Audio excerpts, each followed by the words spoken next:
आज आपण नमस्कार, मी उल्का उद्धव पटवर्धन. उल्काच किचनमध्ये आपणा सर्वांचं स्वागत आहे. हे आता पावटे मी भिजत घातले होते, त्याला छानपैकी मोड आलेले आहेत. काल सकाळी पावटे भिजत घातले होते. साधारण एक 10-12 तास भिजल्यावर मी ते थोडे बांधून ठेवले होते आणि त्याला छान असे मोड आलेत बघा. आता आपण हे पावटे सोलून घेणार आहोत आणि याची मी तुम्हाला उसळ दाखवणार आहे. करून सुंदर अशी उसळ दाखवणार आहे. हे बघा, हे अगदी आपल्या म्हणजे आमच्या गावात पिकलेला पावटा आहे हा आणि ह्याची उसळ छान होते. म्हणजे त्याला उग्रपणा नसतो, चव चांगली असते. हे बघा, अशा आता मी सगळे पावटे हे सोलून घेणार आहे. किती पटापट येतात बघा मोड आलेले असले की. आणि ह्या डाळिंब्या भिजत घालताना नेहमी गार पाण्यात घालायच्या, म्हणजे त्याला वास येत नाही. गरम पाण्यात घातलेल्या डाळिंब्या जर असतील तर त्याला राहिल्या तर वास येऊ शकतो असं. आणि यातल्या उरल्या डाळिंब्या तर त्या स्वच्छ धुवून फ्रीजमध्ये पाण्यात ठेवायच्या डब्यात घालून, म्हणजे त्या चांगल्या टिकतात. असे हे पावटे आणि कडवे, ह्याला पावटे म्हणतात आणि तांबड्या सालीचे असतात ते कडवे. असे आता मी सगळे सोलून घेते आणि मग तुम्हाला त्याची उसळ दाखवते करून. ह्या शिजायला एकदम पटकन शिजतात, म्हणजे अगदी एका कडावर म्हणतात तसं झटपट शिजणारी ही उसळ आहे. कडव्यांना थोडा वेळ लागतो, पण ह्याला काही वेळ लागत नाही.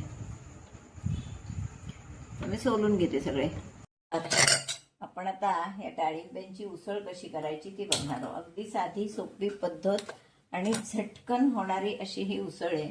त्याच्यासाठी हे मी पातेलं गरम होत ठेवलंय.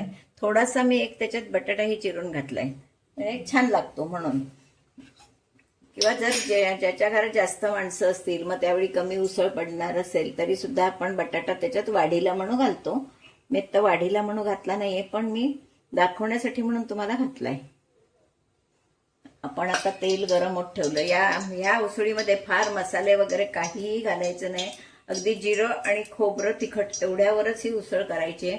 आणि ही उसळ खूप सुंदर होते, अतिशय छान लागते. चवीला तर एकदम भन्नाट. त्याच्यात एक सुकी मिरची पण घालणार आहे जरा, म्हणजे वास छान येतो त्याचा. प्रमाणे आपण मोहरी घातलीये, जिरं घातलंय. काही जण असं करतात की आधी थोडी फोडणी टाकून वरून फोडणी देतात, पण मी एकदाच फोडणी देणार आहे. ही थोडीशी आपण सुकी मिरची टाकली आहे त्याच्यात, एक वासाला छान वास येतो. त्यानंतर आपण हळद घालणार आहोत.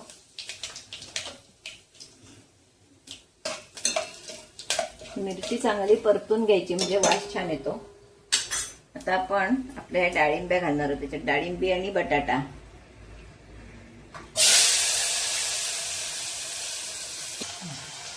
आपण हे डाळिंब्या अशी चांगल्या परतून घेऊया.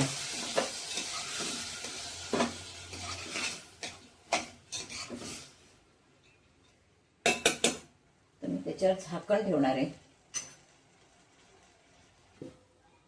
झाकण काढलंय, पुन्हा एकदा परतून घेते. हिंग घालायचा राहिलाय तो हिंग घालते. हिंग जिऱ्याचाच या भाजीला वास.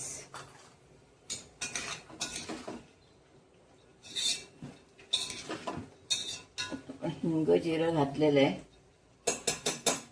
आपण एक वाफ काढणार आहोत, नंतर थोडे पाणी घालणार आहोत.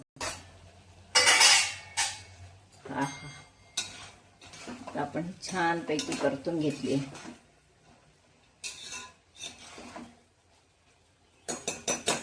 तर यामध्ये मी सगळे मसाले घालून घेणार आहे,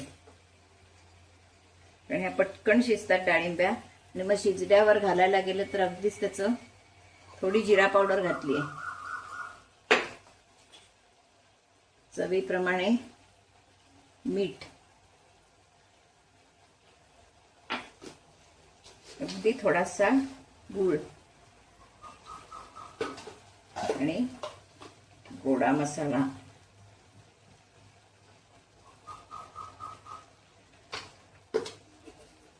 हा गोडा मसाला आपण घरी केलेला आहे, त्याची लिंक मी दिलेली आहे. तिखट, तिखट आपल्या आवडीप्रमाणे. आणि ही उसळ फार तिखट करायची नसते. हे तिखट आमचं काश्मीरी तिखट असल्यामुळे तुम्हाला लाल दिसतं, पण ते तिखटपणाला फार कमी आहे.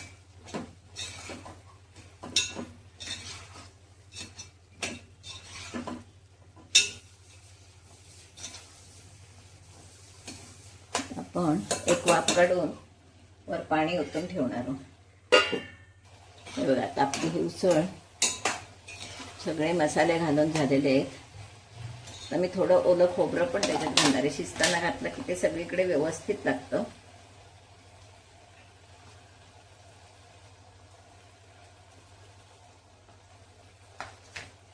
अगदी थोडंसं त्याच्यात मी आंबट टाकणार आहे. चिंचेचं बुटूक टाकलंय. तर आपली छान उसळ एकदम चवीला भारी लागते. भाकरीबरोबर, पोळीबरोबर. फक्त ती जास्त शिजवायची नाही, पटकन शिजते. आता मी पाणी घालून ठेवणार आहे. मी शिजली की तुम्हाला दाखवते. आपल्याला ज्या मानानं रस ठेवायचा असेल त्या मानानं पाणी घालायचं.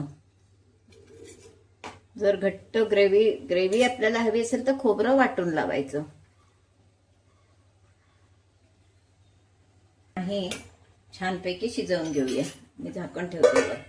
1 मिनिट आपल्याला शिजवायला लागेल बारीक गॅसवर. ही उसळ तयार आहे.